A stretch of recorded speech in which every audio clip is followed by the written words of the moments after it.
If you wanted to use Pro Mode on OPPO Find X9, then what you can do is, first of all, we can open the camera app, of course, and then in order to find the Pro Mode, we need to go to Master, and then over here we can switch from Auto to Pro.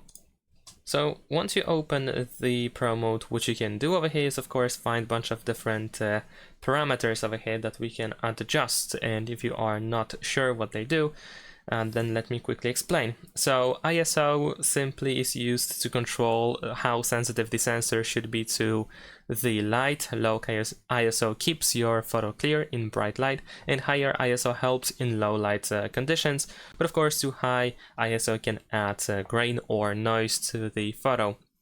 Then we have S, which is the shutter speed, and it decides how long the camera sensor is open to capture light. Slow shutter speeds let in more light, which is good, for example, for night shots, but it can blur motion. And fast speeds freeze action. EV is exposure, and it allows you to adjust the overall brightness of the image. And then we have AF, which is the autofocus. F, generally speaking, is the focus, of course. So you can decide if you want to have the manual or automatic focus.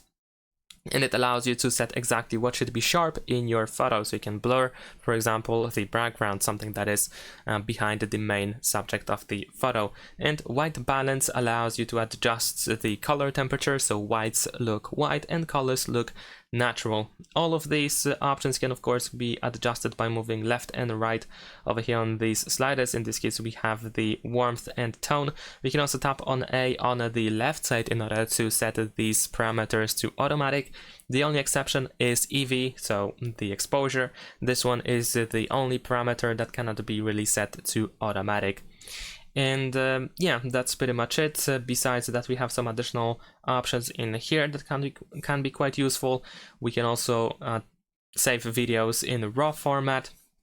Over here we also have some pre-made filters that we can also apply.